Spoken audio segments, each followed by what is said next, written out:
and gentlemen, what is going on? Ryan and back for another video. This time we're going to be doing something a little different on the channel, not like necessarily, I guess this kind of can still be considered a type of reaction, because we are going to be reading an article today on it, and the report is from Pro Football Talk. It is called Possibility of a Three-Way Trade Involving Kirk Cousins and Tony Romo. The second I saw this pop up, I thought like this would be a good little discussion piece for the day for us to talk about. Obviously, let's start reading it. Let's get into it. It said, well, this would shake things up in the wildest pyramid something, I don't fucking know. Alright, let's just get to the interesting stuff. According to Ian Rappaport, one of the NFL's more prolific and more famous reporters for the NFL, a potential Kirk Cousins deal to the 49ers is being discussed. That would be insane. The two teams may involve the Cowboys. That should be interesting. It said a lot of conditions jammed into one tweet. That would mean Cousins would join Kyle Shanahan with the 49ers. That would be definitely interesting. As a Seahawks fan, I might be a little scared of that. Cousins is a really good quarterback. Not like top tier, but like I would say middle of the pack. He's like top of the middle of the pack tier. So he's pretty up there. I'd say he's in the top 16. Which, if you can get a top 16 quarterback in the league these days on your team, no matter, even if it's number 16, you're still doing better than a lot of teams would like. That would mean Kyle Shanahan, longtime rival of the Cowboys, would end up with picks. This is frankly so far out, and it's hard to believe the idea of Cowboys trading Romo to a team they play twice a year. So Romo would end up in Washington, D.C., How interesting would that be? I guess because the Redskins maybe would do this deal because maybe they feel like they cannot get a deal done with Kirk Cousins. Obviously, they keep having to franchise tag him, so why not just take on Romo? Although this would definitely be a questionable deal for the Redskins. The Redskins could lock down Cousins with a good contract, 6 years, and I mean, it would be like for a younger quarterback, for a guy you're probably going to get like another good 6-7 years out of, versus a guy you're going to get maybe 2-3 great years out of if he stays healthy, which is obviously the biggest question. It looks like that it's it for the article, so I'll just give my thoughts on it.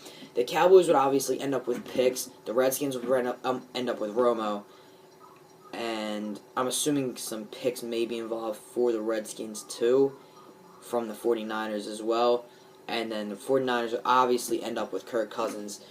The Redskins obviously would do this deal if they really think that they can't get a deal done with Cousins themselves.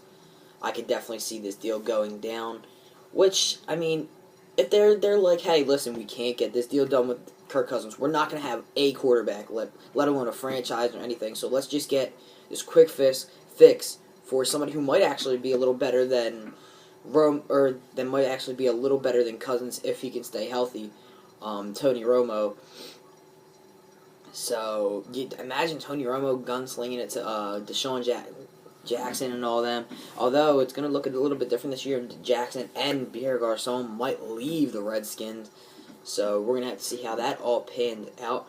But it would definitely be crazy to imagine Tony Romo in a Redskins jersey. I mean, like, that's really the only possible crazy place. Obviously, he wouldn't end up in Philadelphia. They have Carson Wentz, and can't see the Giants taking him in because they have Eli Manning. But for him to go to the other division rival, like I mean, it would just be insane. And for the Cowboys to be willing to like put him there and play him twice a year, it would definitely be interesting.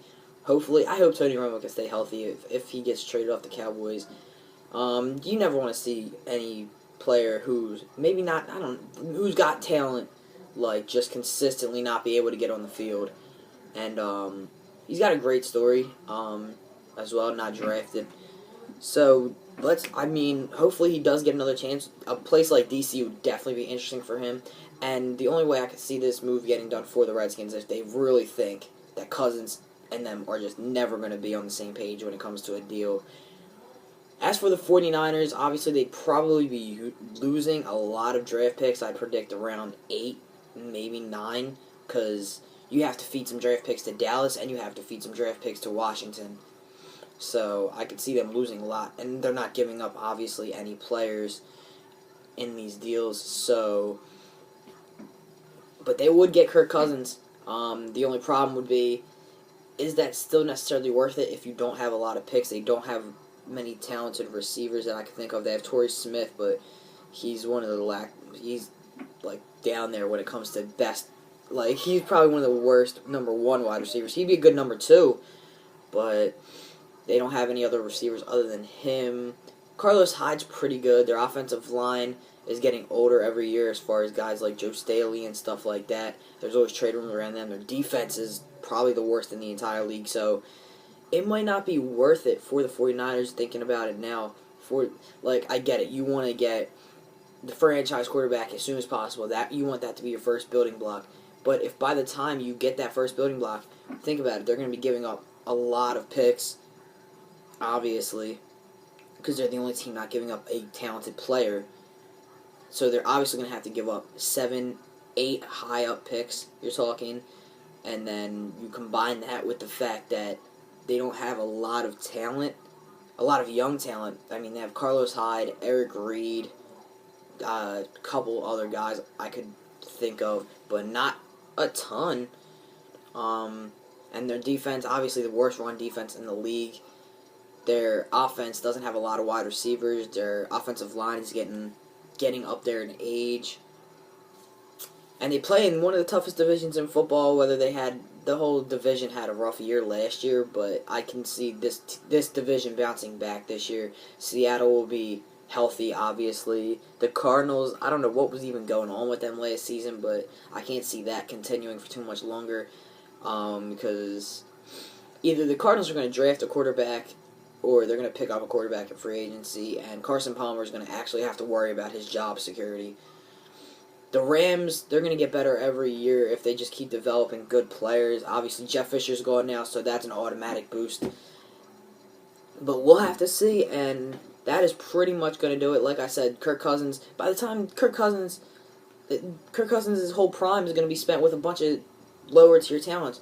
That's why it'd be better for 49ers to just draft some young quarterback and develop him while you're developing your whole team, instead of getting a quarterback who's ready to win now, and then nobody else is ready to win now. So that is going to do it for me. Thanks everybody so much for watching. If you enjoyed, make sure you absolutely wreck that like and subscribe button. Go down and subscribe to my gaming channel. Go down and subscribe to this channel. And follow me on Instagram and Twitter. Peace out. That's going to do it.